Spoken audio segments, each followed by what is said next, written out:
todos, sejam bem-vindos a este ciclo sobre a árvore que hoje iniciamos. Com ele pretendemos partilhar conhecimento sobre este elemento fundamental da biosfera, gerador de oxigênio, sequestrador de CO2. A árvore é garante de vida e bem-estar da humanidade que com ela partilha o planeta Terra. Tem sido matéria de reflexão por parte de filósofos e teólogos e objeto de investigação por cientistas. É impossível não encontrar a árvore como motivo de inspiração de obras, desde as letras às artes, e desde a antiguidade a árvore tem sido fonte de alimento. Está presente na medicina tradicional, documentada em tratados chineses, de Dioscórides sobre a ciência de horta até os nossos dias. Tem sido fonte de descoberta de novos compostos terapêuticos. É sobre a árvore, responsável pelo equilíbrio ecológico da terra e do bem-estar físico e espiritual do homem, que se ocupará este ciclo. Este ciclo é também um tributo a José Bonifácio de Andrada e Silva, nascido no Brasil colonial, secretário perpétuo da Academia das Ciências de Lisboa, que dedicou muito do seu saber e trabalho à silvicultura. Com ele teve início a administração técnica das florestas, bosques e afins, e curiosamente, por considerar que a floresta em Portugal estava destroçada e em retrocesso, publicou a primeira memória sobre silvicultura. Para lá deste pioneirismo, deve-se também a José Bonifácio de Andrada e Silva o reconhecimento do papel ecológico da floresta. Nesta primeira sessão, o professor Viriato Sormanho Marques nos traz uma reflexão sobre o papel deste ilustre académico e cientista. Em seguida, à conferência do professor Viriato Sormanho Marques, teremos a passagem de uma curta-metragem realizada pelo nosso doutor Francisco Manso e com os breves comentários do professor Francisco Rego. E passo a palavra de imediato ao professor Jorge Gaspar, agradecendo também todos os contributos para a concretização deste ciclo. Muito obrigado, caríssima Maria Salomé, e muito boa tarde a todos, agora que já estamos em número mais razoável, mesmo assim, para o interesse que tem esta sessão bastante diminuto, espero que ainda vá crescendo, mas não tem sido sorte, não tem sido muita sorte dos engenheiros de montes, como dizem os nossos vizinhos, dos engenheiros florestais, que vão perdendo posição relativa na gestão do território, o que eu acho que é um grande malefício para o país. Mas deixamos dessas divagações, eu hoje não tenho razão para estar mal disposto, estive a ouvir um podcast, imaginem, de uma personalidade que eu até há muito pouco tempo não conhecia, e é notável. Porquê é que eu estou a fazer referência a isto? Porque é também notável o Zé Bonifácio, o nosso herói de hoje. Eu estava-me a referir ao Sr. José Teixeira, de DSV, de Braga, não é? Um senhor que começou aos 7 anos a fazer paralelos a partir de granito lá na pedreira do avô, e hoje tem um dos programas com mais esperança que podemos imaginar para este país. E depois de estar a ouvir 40 minutos uma palestra desse senhor, eu tenho que estar otimista, bem disposto, e mesmo que a conversa seja a árvore, e a razão porque eu propus a árvore foi precisamente porque a árvore estava, enfim, acho que é muito maltratada. É muito maltratada em vários domínios. É maltratada pelo comum dos mortais, que eu às vezes penso que tenho gosto em ver a árvore atacada. Eu não sei se já alguma vez repararam quando estão a deitar uma árvore abaixo. As pessoas, se for na cidade, juntam-se várias pessoas e têm um ar, às vezes pensam que estão deleitados a ver aquele espetáculo, não é? Aquele espetáculo. Mas esta doença do anti-arborismo não é de agora, é antiquíssima e está nos nossos clássicos, veja, de Dante, até Grimm, os irmãos Grimm, não é? A floresta, a árvore, são coisas tremendas, não é? E enfim, chegando aos nossos dias, os citadinos têm um horror à árvore, ora por causa das folhas que caem, dos pólenes que prejudicam não sei o quê, ou será no caso das que vão desaparecendo completamente, que fazem parte da paisagem urbana, portuguesa, sobretudo de Lisboa e também da Abrantes, todo o Vale do Tejo, as árvores agora não me vem o nome, que dão aquela tinta preta, não é? Que alimentam o bicho da seda. Essas árvores tendem a desaparecer também. As pessoas não gostam de árvores porque fazem sombra também, não é? Também porque fazem sombra e isto é uma constante dos nossos dias. Bom, mas, portanto, está justificada a escolha do tema, vagamente justificada, porque é que eu achei que era quase um grito de alerta aos malefícios de que sobra a árvore. Mas cumpre-me agora não apresentar o nosso querido confrade Adriano Sormanho Marques, companheiro destas lides há mais de 40 anos, tanto lides académicas como lides universitárias, como lides de campo aqui com letra grande, não é? O nosso campo, que em grande parte se concentra na Península de Setúbal, ou Península da Rábida, como queiram, mas é onde temos feito em convergência trabalho de campo. Quero apenas sublinhar, além do que tudo sabemos, do que sabemos sobre ele, do seu currículo, o que ele tem feito em prol da geografia. Eu nunca disse isto, tenho impressão, mas eu agradeço ao Adriano Sormanho Marques, agora em público, tenho esta oportunidade, agradecer-lhe como ele tem muitas vezes chamado a atenção para coisas que nós, os geógrafos, deixamos passar. E dessas passagens quero apontar aqui, como ele lembrou várias vezes, um grande geógrafo, o nosso querido Correia da Cunha, José Correia da Cunha, agrónomo e geógrafo, meu colega de curso, meu professor de Geografia Aplicada e com quem eu vivi aventuras fantásticas a visitar o país, desde de Vilas Boas, desde do Complexo do Caixão até ao Algarve. Percorremos o país em fantásticas visitas de estudo, às vezes um pouco demasiado aceleradas pela velocidade. Ele gostava muito de andar depressa. Tinha muito para fazer, não é? Mas eu agradeço, portanto, aqui, quero sublinhar isso, agradeço esta ideia. Também agradeço o trazer aqui o injustamente esquecido José Bonifácio de Andrade e Silva. Devia conviver connosco na academia todos os dias. Ele devia conviver diariamente, não só pela árvore, mas pela sua característica do verdadeiro académico. O académico, não só nos temas que tratou, mas sobretudo naquele que mostrou pelo mundo e como ele descobriu o mundo e ajudou-nos a descobrir o mundo. E conviveu com os grandes sábios, e a palavra aqui é que deve utilizar, com os grandes sábios do seu tempo. E não posso deixar de enaltecer aqui o geógrafo, claro, o grande Humboldt, com que ele trabalhou e conviveu fartamente na Alemanha. Mas há outra coisa que ele está mesmo na fundação da Academia, na ideia fundacional da Academia, que é a finalidade que deve ter a ciência. Ao contrário do que muitos pensam nos nossos dias, e eu vou citá-lo aqui,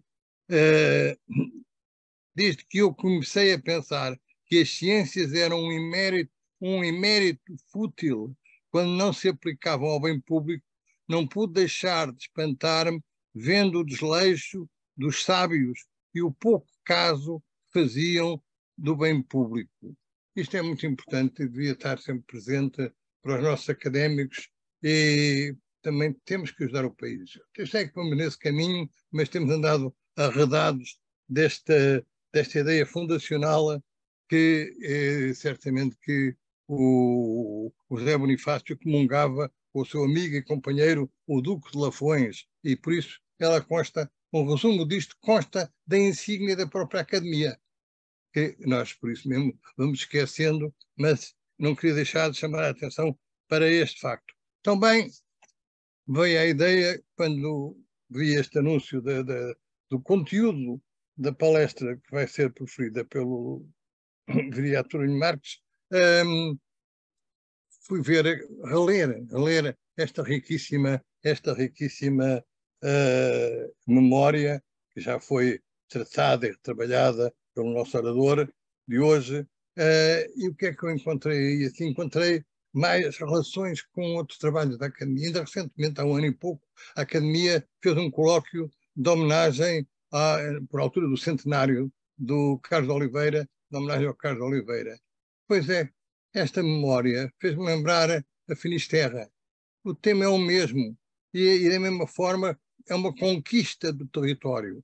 Eles fazem parte, cada um à sua maneira, das pessoas, na prática, um homem da ação, o Andrade e Silva, o outro, pela sua dimensão poética, envolvente, mas igualmente heroica, não é? O Carlos de Oliveira, e mostra-nos como o país foi acrescentado por alguns de nós. E deste passo não podia deixar de fazer uma referência ao pai disto tudo, o nosso querido rei Dinis, o vosso querido Dinis, que, no fundo, ele antecedeu o Bonifácio, o Zé Bonifácio, mas a preocupação é a mesma, acrescentar o país, e por isso ele também plantou árvores, secou paús, chamou gente de variados mundos.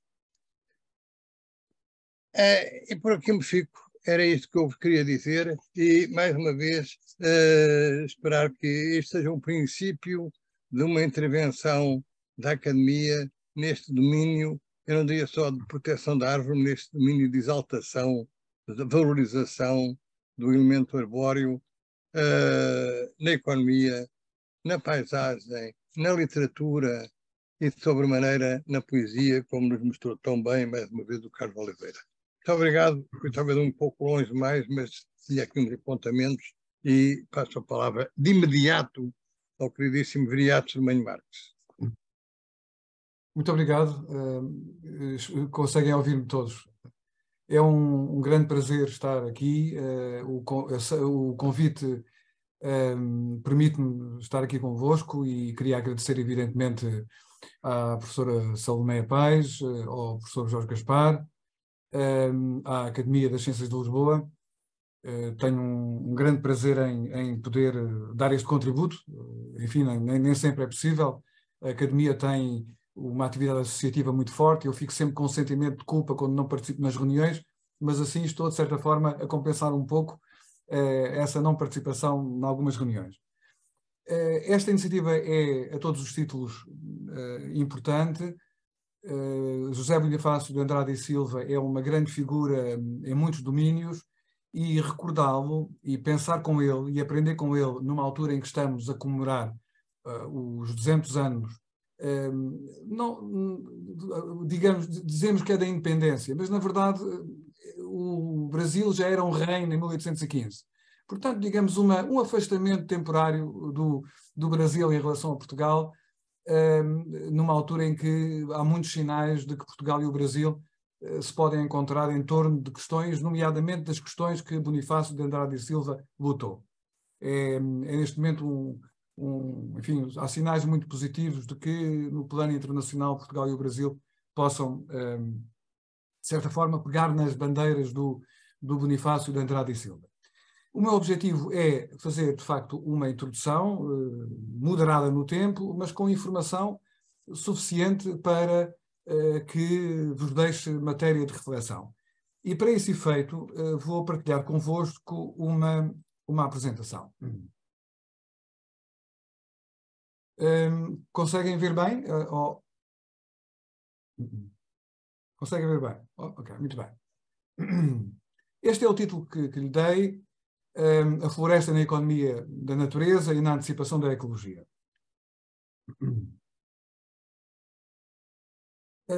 Bonifácio de Andrade e Silva é uma figura que atravessa um período bastante significativo do ponto de vista temporal.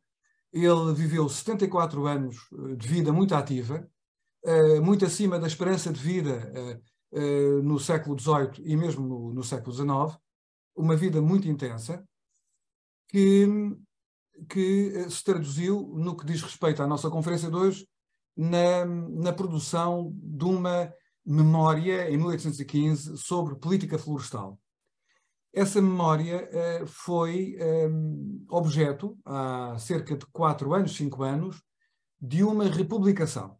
Isto é, os professores José Eduardo Franco e Carlos Fiolhais organizaram um projeto literário absolutamente extraordinário, que foi a publicação das obras pioneiras da cultura portuguesa em 80 áreas, ou seja, 80 domínios científicos em que, contactando várias pessoas, por razões óbvias, académicas, lhes pediram que indicassem qual o texto que marcava o início daquela área científica.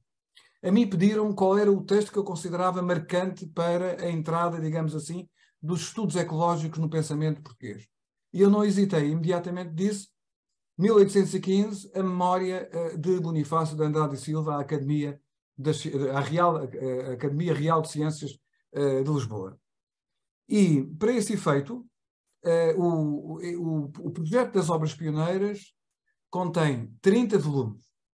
Esses 30 volumes reúnem várias ciências.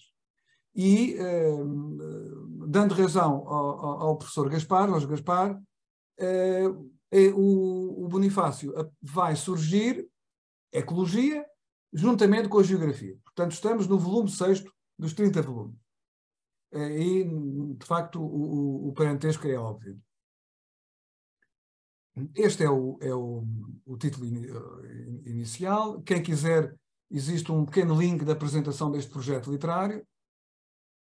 Este projeto, no que diz respeito à equipa, digamos assim, que quando eu recebi o convite, resolvi constituir uma equipa, evidentemente, e para esse efeito convidei do ISA, do Instituto Superior de Agronomia, 2 professores bem conhecidos, 2 figuras de grande relevância no que diz respeito aos estudos da floresta, à silvicultura em Portugal, os professores José Miguel Pereira e João Santos Pereira, que aceitaram de bom grado fazer a revisão do texto, notas de rodapé. Portanto, estamos a falar de uma edição crítica. E convidei também um jovem investigador de Espanha, o Inácio García Pereda, que conhecia porque tem dedicado monografias muito interessantes a figuras do pensamento ecológico e da silvicultura portuguesa, e partilhámos os dois, eu e o Inácio, partilhámos os dois o prefácio, a introdução, digamos, ao volume. Aliás, eu irei citá-lo num dos slides, como iremos ver mais à frente. Bonifácio de Andrade e Silva nasceu na Capitania de São Paulo, em Santos, em 1763. De uma família poderosa, uma família culturalmente e politicamente poderosa, e tal como acontecia no Império Português, o seu destino, querendo seguir uma carreira de conhecimento, uma carreira baseada no melhor do conhecimento e da cultura da época, ele veio para Coimbra, não é? Ao contrário de Espanha, Portugal tinha apenas uma universidade, a Universidade de Coimbra. Há quem diga, não é? Há quem diga que o facto de apenas existir uma universidade, ao contrário do que acontecia com a Espanha, que tinha várias universidades, não apenas na Europa, mas no Novo Mundo, nas Américas Espanholas, é que explica porque é que o Brasil manteve a sua integridade territorial e a sua unidade. Porque as elites que se formaram eram elites que tinham uma referência a uma universidade comum. Enfim, é uma explicação que talvez não seja a 100%, mas certamente que uma percentagem ajuda a perceber. Elites que estavam identificadas com o mesmo espaço de formação universitária. Ele vem para Portugal e aqui fica durante 36 anos. 36 anos, de facto. No apogeu das suas forças criativas e da sua intensidade como figura, um homem de ação e um homem de pensamento. É inseparável, não é? Portanto, de facto, uma personalidade com uma energia que não se esgotava num campo, tanto percorria no plano especulativo, da reflexão, do estudo, como passava também para a implementação das coisas, para a organização dos sistemas administrativos. E realmente, como digo aqui no slide, José Bonifácio brilhou como um dos grandes expoentes académicos e cívicos desse período de acelerado crepúsculo das luzes, brutalmente interrompido pelas cores fortes e emoções intensas da Revolução e da Guerra. Da Revolução Francesa e depois da Guerra, estou-me a referir, evidentemente, às invasões napoleónicas.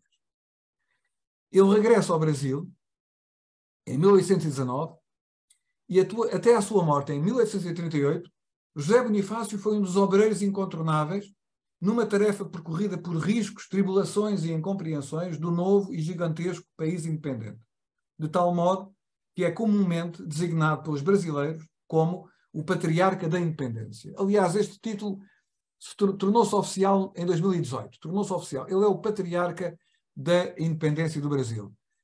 Ele foi, ainda com Dom João VI, apoiou como a política dos negócios estrangeiros. Depois, com o príncipe regente Dom Pedro, futuro imperador de Pedro I, ele esteve em vários departamentos, nomeadamente, mais uma vez, na questão dos negócios estrangeiros. Já depois da independência, há um conflito movido pelas invejas de que ele era alvo, quer dizer, estamos a falar de uma figura genial, não é? Portanto, uma figura que fazia uma sombra demasiado grande para muita gente, e ele acaba por ser obrigado a exilar-se em França durante 6 anos. Quando regressa, Dom Pedro reconcilia-se e dá-lhe a tarefa de formar o seu filho, o seu jovem filho, que será o futuro imperador Pedro II do Brasil. Portanto, isto no fundo, voltando agora um bocadinho mais ao percurso académico, ele foi um dos 866 brasileiros que entre 1722 e 1822 rumaram a Coimbra para efetuar a sua formação superior. Como eu disse, dado que a colónia, ao contrário do que ocorria com a América Espanhola, não dispunha de instituições universitárias. Ele estudou nestas disciplinas genéricas, direito, matemática, filosofia natural, e já aproveitou o currículo da reforma pombalina que foi aplicada pelo Dom Francisco Lemos, ele próprio também um português, um cidadão português oriundo, um súbdito português, oriundo do Brasil. Aliás, há um grupo de brasileiros que ativamente participaram na política portuguesa durante o século XVIII, a segunda metade do século XVIII.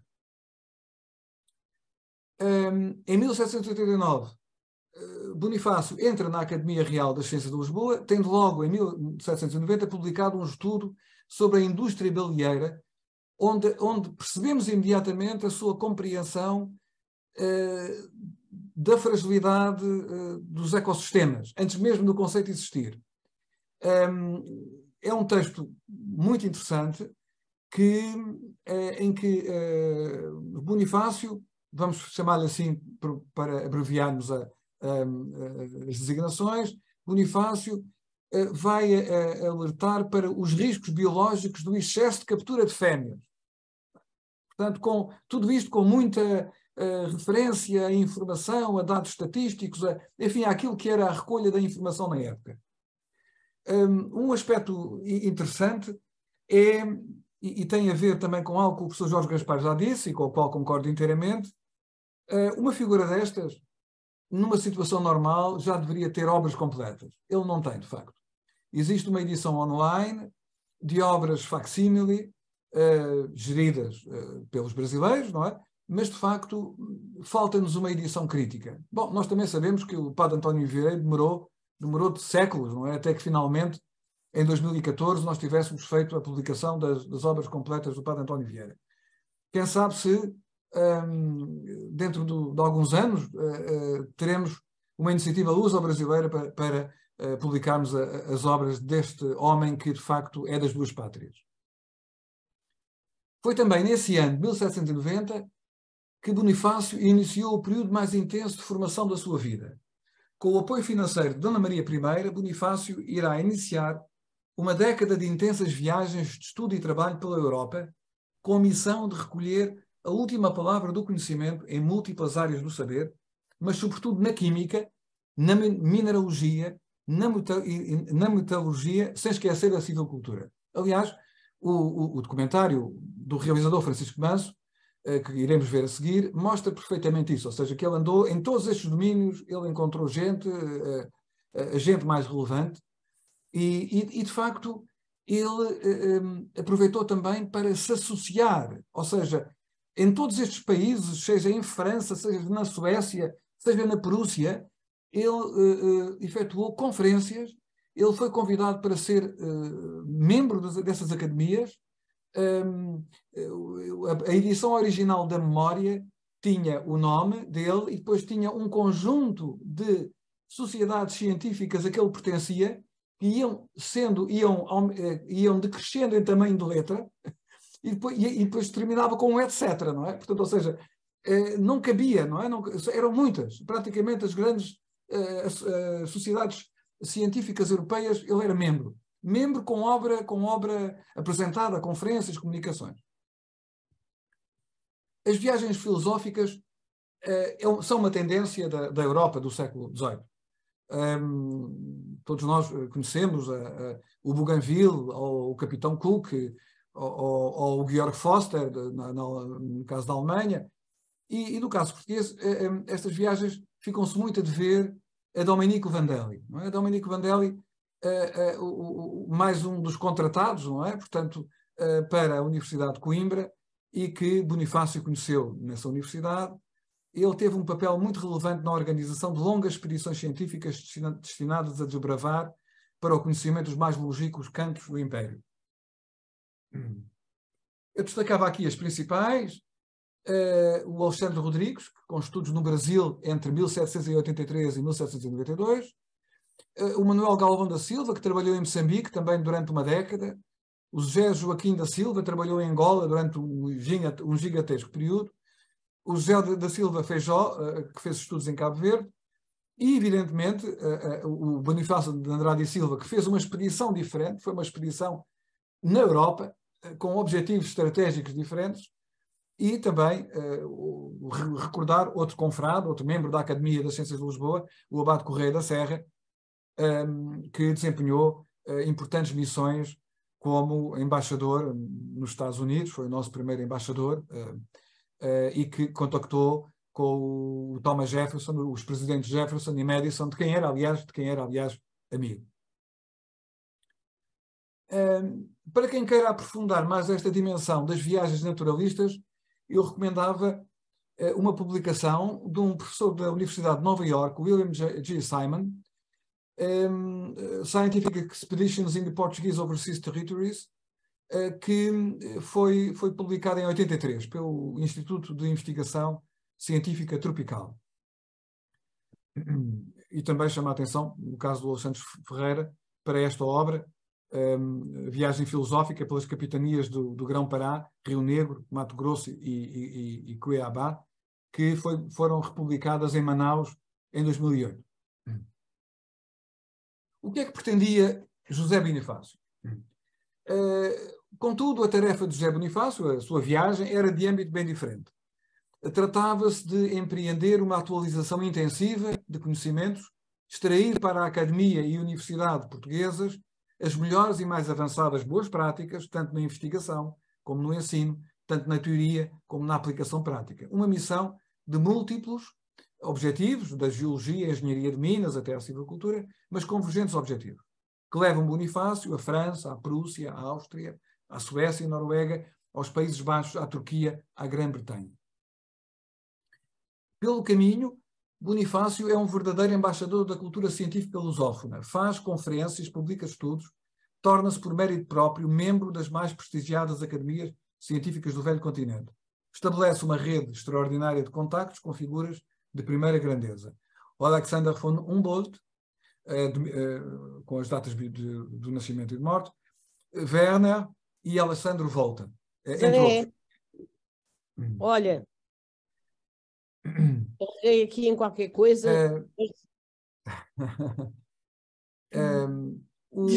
Quando ele regressa a Portugal, depois de uma década, ele esteve uma década fora do país, em intenso trabalho.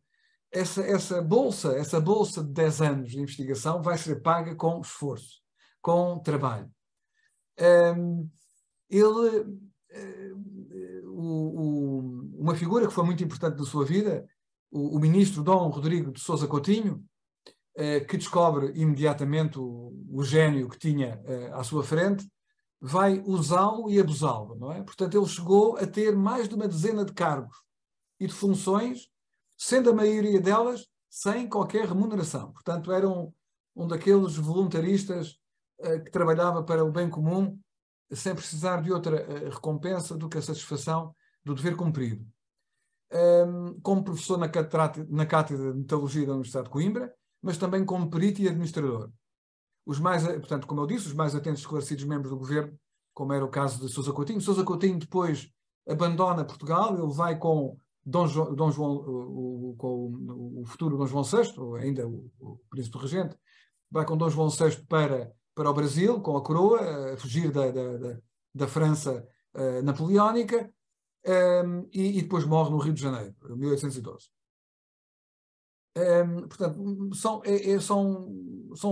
Dom Rodrigo não dispensava pela sua competência e o saber e o seu cosmopolitismo e, de facto, como eu disse, usou e abusou dele. Um aspecto que não é muito conhecido, que é enquanto que a coroa vai para o Brasil, ou seja, temos os 15.000 nobres e família da nossa coroa vão em recuo estratégico, não é? Portanto, no fundo, não estou a fazer nenhuma crítica, foi o único gesto político adequado. Enviar o rei e a sua coroa para a colónia principal, manter a independência do país, impedir que Portugal fosse objeto do tratamento miserável que a Espanha foi submetida por Napoleão.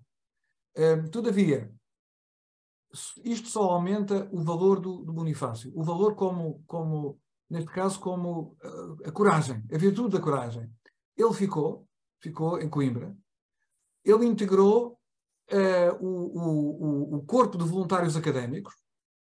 Ele entrou numa posição muito humilde. Ele entrou como sargento, não é? Portanto, o professor de metalurgia entrou como sargento nesse corpo de voluntários e, em 2 anos, ele entrou em duas batalhas importantes, no Porto e em Peniche, e devido ao seu imenso contributo para a arma de artilharia, as suas competências científicas imediatamente o tornaram um dos responsáveis pelo fabrico dos obuses e dos explosivos, e ele termina a campanha como coronel.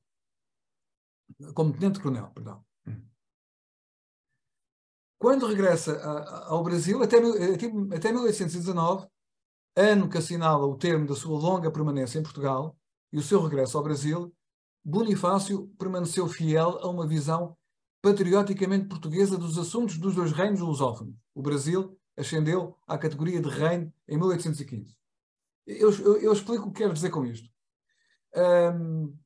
Em 1817, ocorre uma revolução chamada Revolução do Pernambuco. Essa revolução foi uma insurreição que durou 75 dias, de teor republicano, ou seja, antimonárquico. Foi objeto de uma repressão muito violenta. A maior parte dos líderes dessa revolta foram executados, foram condenados à morte e executados. Um dos irmãos de Bonifácio foi um apoiante. Conseguiu escapar entre os pingos da chuva, tornar-se-ia depois um deputado da Assembleia Constituinte Brasileira, mas nós temos correspondência do Bonifácio, em que ele se mostra entristecido pelo comportamento do irmão, considerando que o irmão tinha traído a coroa. Ou seja, mesmo em 1817, ele assume uma posição de patriotismo, de unidade do Império. As coisas mudam quando ele chega ao Brasil e, sobretudo, as coisas mudam depois da Revolução de 1820. A Revolução de 1820 vai dar origem às Cortes Constituintes, 1821, 1822, e as Cortes Constituintes, efetivamente, deram muitas razões aos brasileiros para se quererem tornar independentes. as Cortes Constituintes constituíram um imenso recuo em relação à experiência anterior. Os deputados do continente pretendiam limitar severamente a autonomia do Brasil, pretendiam voltar a introduzir restrições ao comércio naval do Brasil, ou seja, no fundo, embora existissem deputados brasileiros que estavam nas Cortes Constituintes, a verdade é que o que se preparava era um estatuto de neocolónia, o que, enfim, corresponde à falta de visão, que infelizmente às vezes caracteriza a história portuguesa. E a independência tornou-se inevitável. Para que uma figura como Andrade e Silva tivesse abandonado a sua postura inicial e se tornasse um profeta da independência, eu penso que isso é um belo indicador da forma como os negócios das Cortes Constituintes foram mal conduzidos. O resto do slide já o referi. Ele, portanto, foi obrigado a exilar-se em França e depois, mais tarde, regressou e foi o educador, o preceptor do Dom Pedro II. Entramos agora na segunda parte e última parte da minha intervenção, que diz respeito aos aspectos que me parecem essenciais na memória. Eu não irei insistir especificamente ou especializadamente nas questões da silvicultura, até por uma razão muito simples, porque há pessoas muito mais competentes do que eu para fazer esse trabalho, mas irei fazer uma coisa um pouco diferente, que é mostrar a nova visão do mundo, a visão pré-ecológica do conceito de ecologia, ou para-ecológica, que é introduzida pelo Bonifácio, e também a forma como ele tomou um partido num debate científico que teria um desfecho completamente diferente. Portanto, é isso que eu vou fazer, muito rapidamente também. Eu trago-vos aqui a definição da ecologia, pelo seu pai, o cientista alemão Ernst Haeckel, em 1866, e diz ele que, por ecologia, entendemos a ciência completa das relações do organismo com o mundo externo, circundante, onde, num sentido mais amplo, podemos incluir todas as condições existenciais. Estas são parcialmente de natureza orgânica e parcialmente inorgânica. Tem, portanto, aqui o texto em alemão, para quem queira corrigir ou conferir a minha tradução. Muitos ecologistas posteriores a Haeckel vão apresentar da ecologia uma visão muito redutora, como mera ciência auxiliar da biologia. Pelo contrário, o conceito que vai ser usado por Bonifácio, portanto, muito antes de Haeckel, é um conceito que nós encontramos no Carl Linneu. O conceito de economia geral da natureza, retirada do conceito de Linneu, economia da natureza, que expressa exatamente o entrosamento íntimo e a ação recíproca de todos os entes, fluxos e processos constitutivos da imensa cadeia do universo. A expressão é também do Bonifácio. Nessa rede cósmica de interdependências, a ação humana, nomeadamente a sua dimensão potencialmente catastrófica, tem um papel crucial que nem Haeckel, nem mesmo o grande Alexander von Humboldt parecem ter plena consciência. Evidentemente que o Humboldt também faz referência ao impacto antrópico, mas Bonifácio confere um dramatismo a essa possibilidade que me parece ser raro. Parece-me ser raro.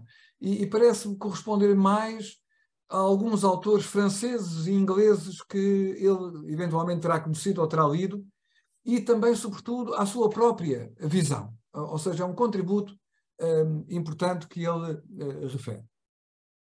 Depois aqui uma referência de uma obra recente sobre o contributo do Alexander von Humboldt, que teve uma vida muito mais longa que o Bonifácio de Andrade e Silva. Bonifácio é, assim, um evidente precursor da passagem do conceito clássico de natureza como realidade serena e substância constante no fluir dos acidentes mundanos para o conceito contemporâneo de ambiente. este não deve ser entendido apenas como o conjunto das condições biofísicas que constituem a capacidade de carga dos ecossistemas, geradores dos serviços exigidos pelas pressões crescentes da civilização humana, mas o sentido de ambiente latente no pensamento de Bonifácio é, sobretudo, o da profunda fragilidade de uma natureza posta em perigo pela desmesura da ação antrópica. É isto que me parece mais interessante. Ele tem uma perfeita noção de que a ação humana conta e tem um peso que a maioria esmagadora dos autores, dos pensadores, dos cientistas da altura, negligenciava. Para ele, trata-se de uma ação humana capaz de romper acelerada e catastroficamente os frágeis equilíbrios de que depende a fecundidade da terra e a beleza da paisagem. Essa visão do risco ontológico presente numa atuação humana desmedida sobre o mundo natural já estava patente em 1815, perante a Academia das Ciências de Lisboa, contudo a sua formulação ainda mais contundente aparece já no Brasil em 1823. Ou seja, já estamos no Brasil e vamos agora ver uma passagem da memória e depois vamos ver aquela passagem de 1815, a memória, não é, que estamos agora a ver, e depois vamos ver então a passagem relativa ao Brasil. Diz ela então que todos os que conhecem por estudo a grande influência dos bosques e arvoredos na economia geral da natureza sabem que os países que perderam suas matas estão quase de todos estéreis e sem gente. Assim sucedeu à Síria, Fenícia, Palestina, Chipre e outras terras e vai sucedendo ao nosso Portugal.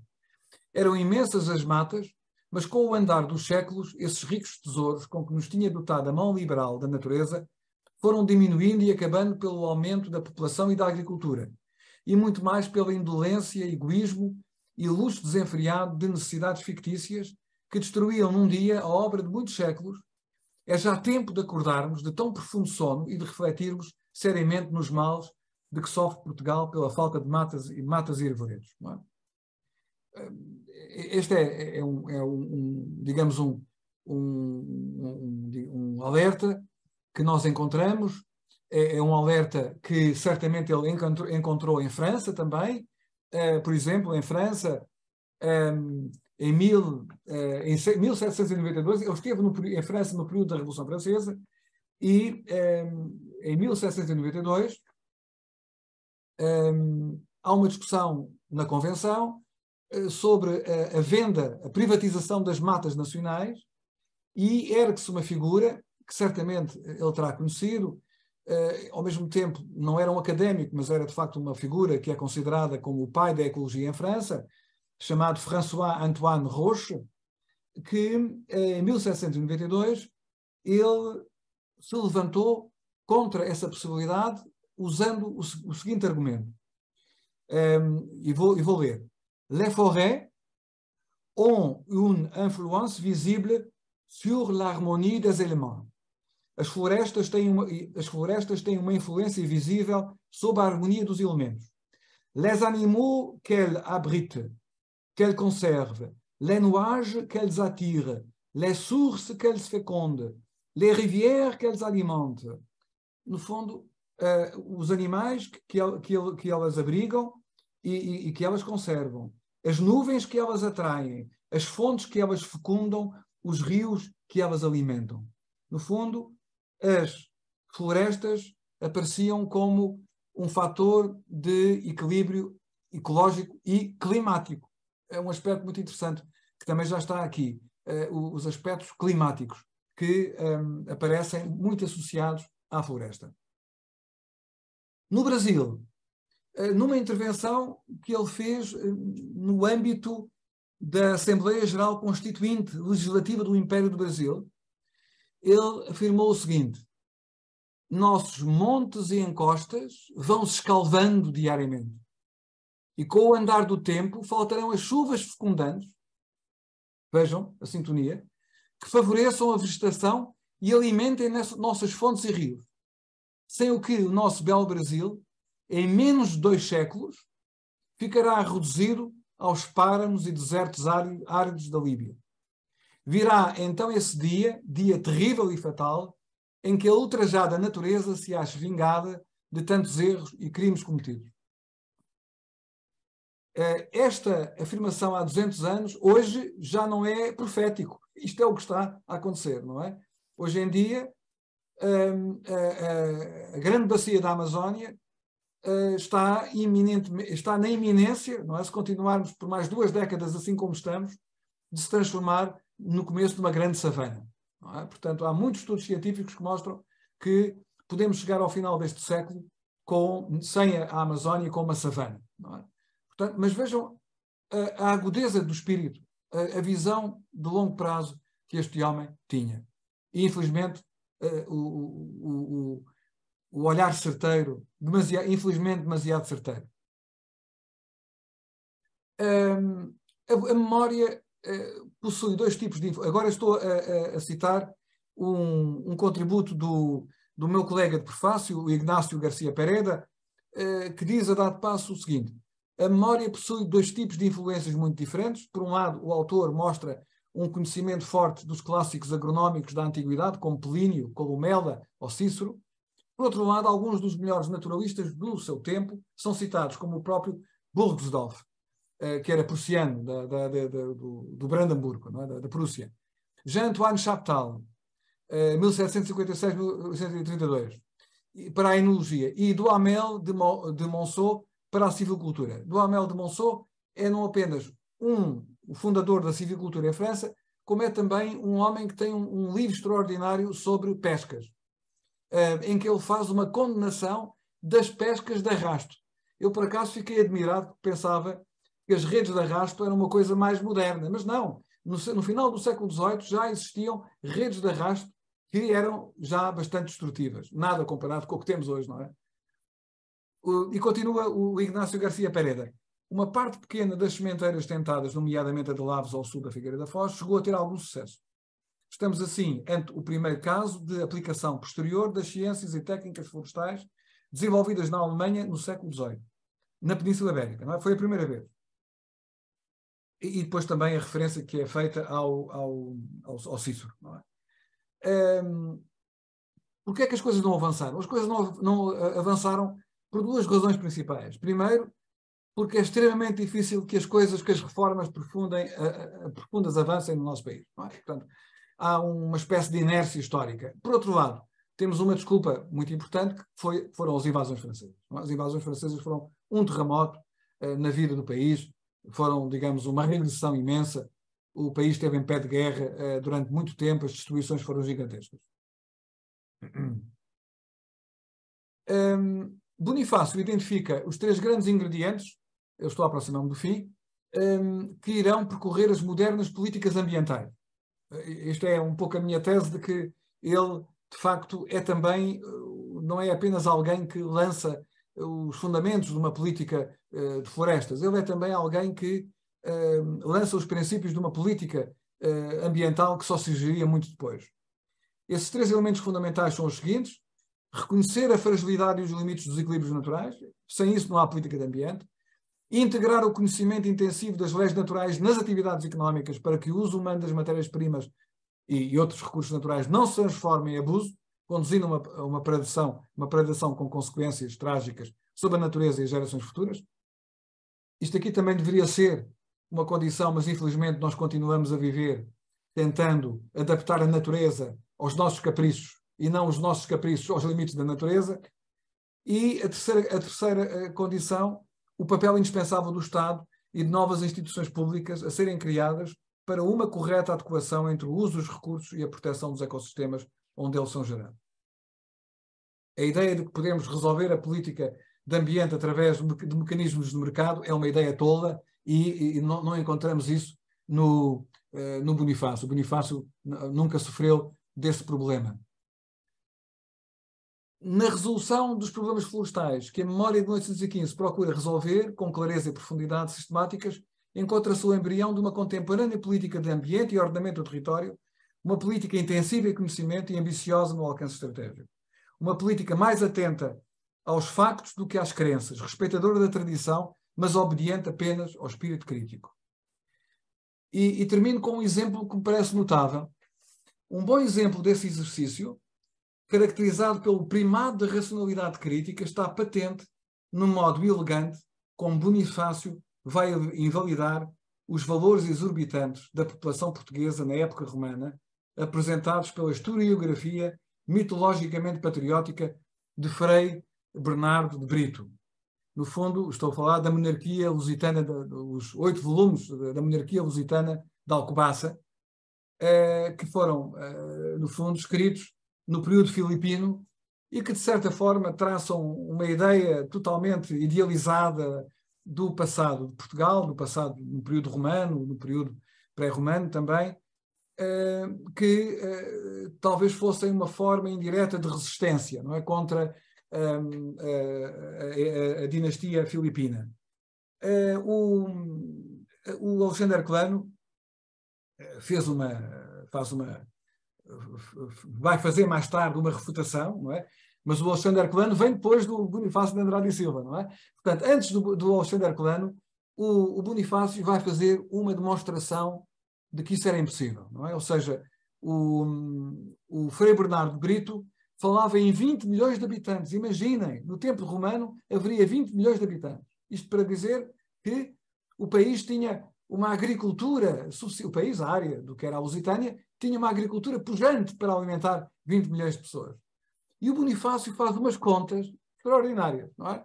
De acordo com Bonifácio, o território português teria capacidade própria para alimentar, no máximo, uma população de aproximadamente 6,6 milhões de pessoas. Ele explica como é que faz os cálculos, não é? É claro que a importação de alimentos permite sustentar populações maiores.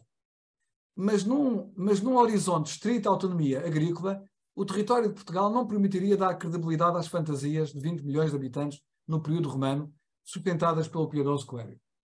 Isto é, a inteligência a funcionar, não é? Este número é muito curioso, porque a balança comercial agrícola tem sido muito curiosa, não é? Nós temos nos últimos anos, temos exportado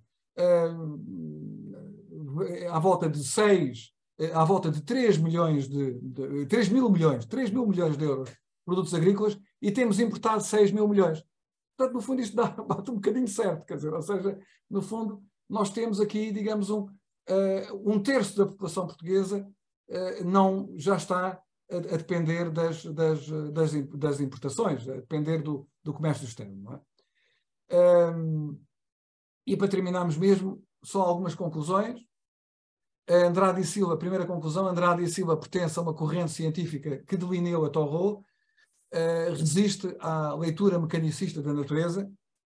Portanto, também vos queria sublinhar isto, ou seja, o Bonifácio de Andrade e Silva pertence a uma corrente que foi derrotada, ou seja, ele pertence a uma corrente proto-ecológica, na linha do Haeckel, do Humboldt, de todos os autores que hoje pertencem às chamadas ciências da Terra, mas no terreno quem ganhou foi a outra visão, foi a visão da economia como recurso económico, da natureza como reserva de matérias-primas. Essa aí é que está no comando e continua no comando. Não tenhamos ilusões, não é? Não tenhamos fantasias, não é? Portanto, a economia está à frente da ecologia. Ele tentou fazer, digamos, com o espírito prático que ele tinha, era um homem que defendia, evidentemente, o progresso económico, a prosperidade, mas sempre com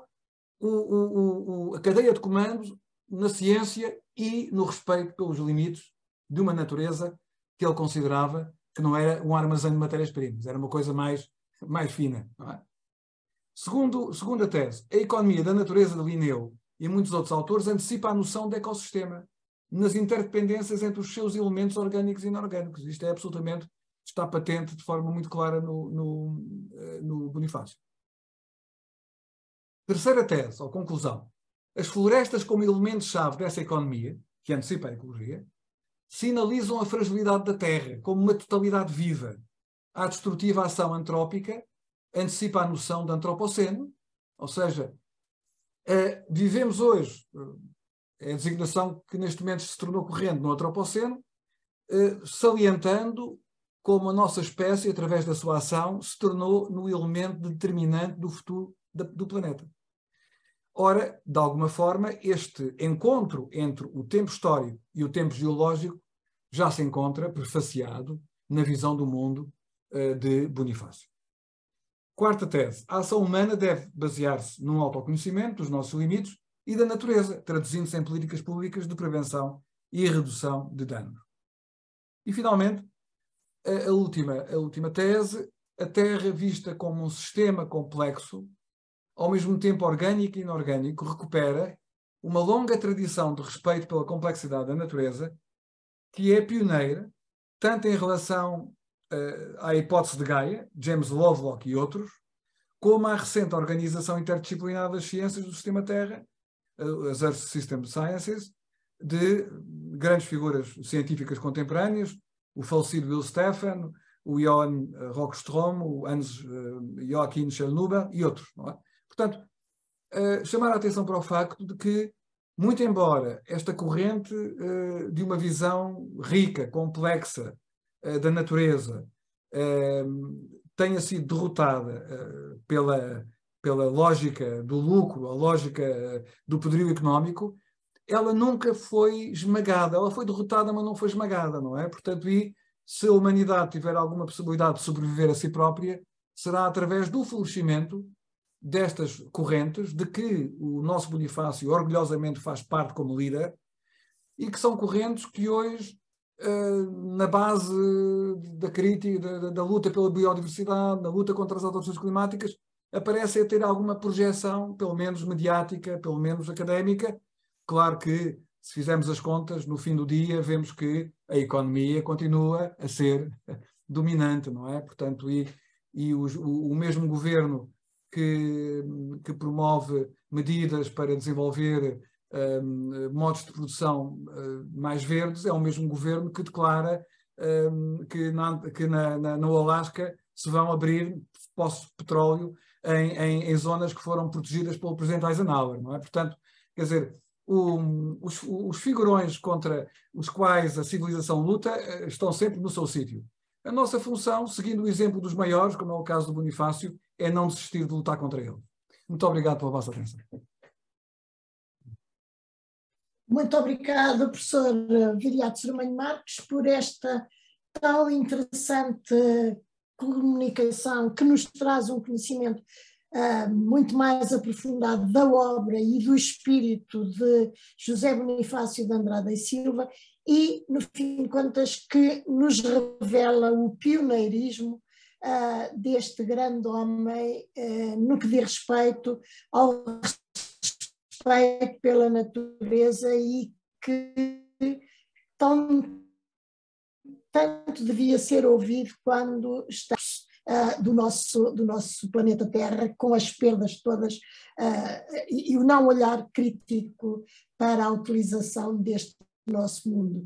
Eu penso que eu não daria agora a palavra a ninguém, passaria a palavra só ao professor José Francisco, desculpe-me lá, ao doutor Francisco Masso, que passará a curta-metragem, e ao professor Francisco Rego, que fará alguns comentários sobre a mesma curta-metragem sobre Joaquim Bonifácio. E se tivermos oportunidade depois, ou se quiserem colocar algumas perguntas no chat, depois poderão ser esclarecidas.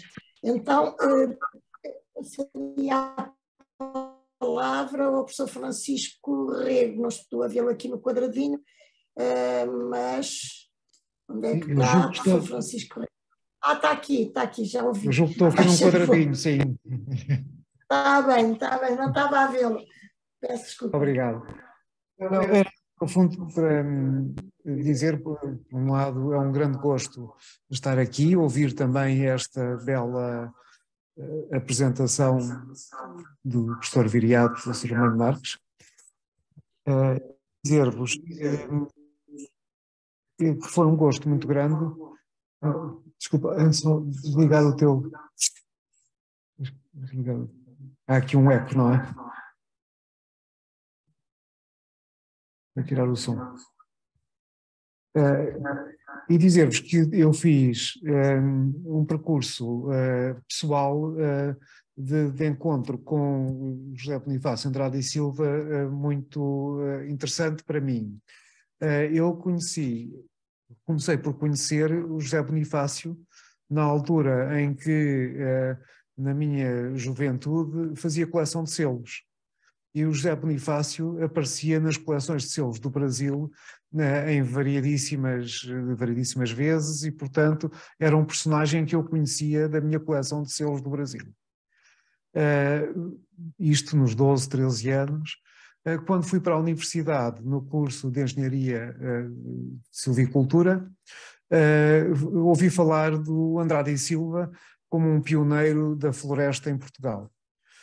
E estudei as lições e os livros dele, este da memória sobre a arborização, etc., e gostei muito e fiquei, digamos, muito interessado por este outro personagem que era o Andrade e Silva.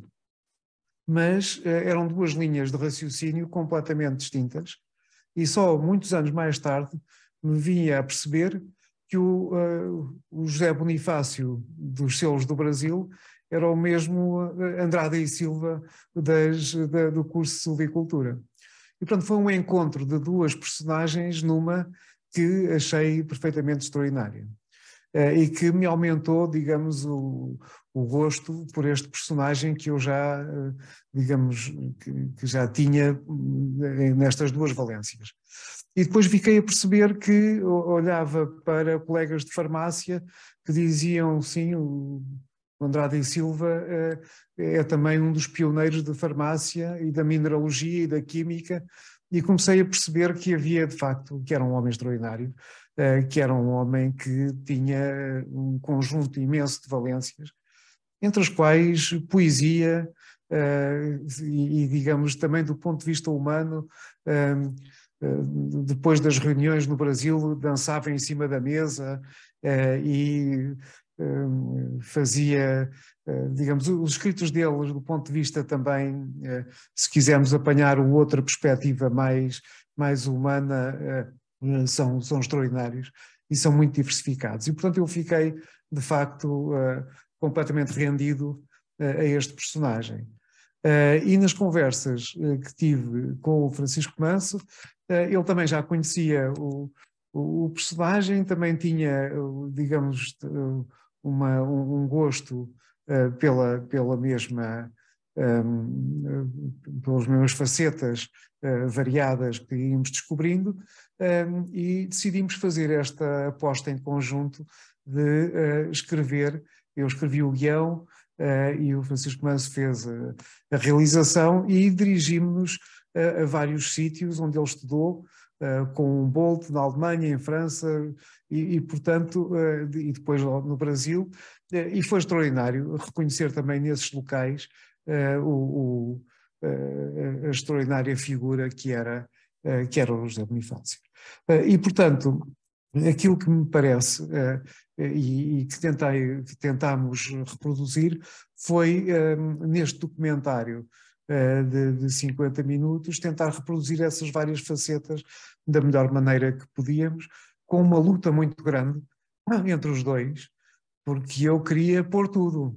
Eu queria incluir dentro deste documentário todas as milhentas facetas que não poderiam, com certeza, caber neste espaço de tempo, mas que me pareciam também extremamente interessantes. Portanto, foi o produto desta paixão por uma personagem extraordinária que teve na gênese deste processo, esta cumplicidade com o Francisco Manso, neste gosto comum pela ecologia, por estas personagens da história que noutro país seriam extremamente conhecidas e que infelizmente em Portugal são muito poucas, e portanto foi este contributo que pudemos dar.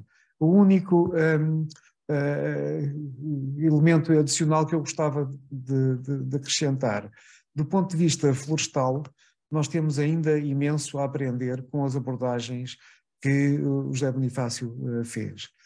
E o incêndio há pouco no Pinhal de Leiria e a recuperação que é agora feita é um exemplo exatamente disso.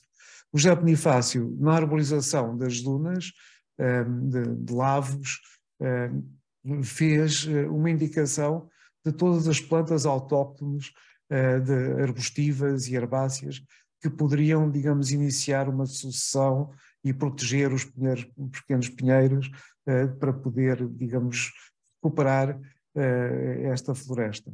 Esses princípios são tão atuais agora como eram na altura, e é uma pena que continuemos a não os utilizar, pelo menos como filosofia e como prática, enfim, na gestão florestal. Temos muito que aprender com os vários Bonifácios, mas com este Bonifácio em particular, que é um personagem extraordinário. E não diria mais para não tirar tempo do documentário, que me parece que vai dizer muito a quem esteja ainda com paciência para o ver. E muito obrigado por esta oportunidade. Eu diria a Sr. Ribeiro Marques também pela excelente apresentação que fez deste vulto notável da nossa história.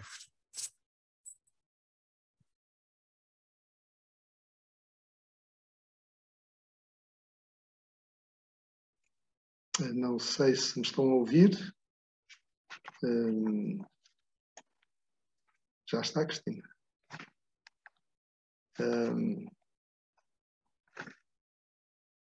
Tá?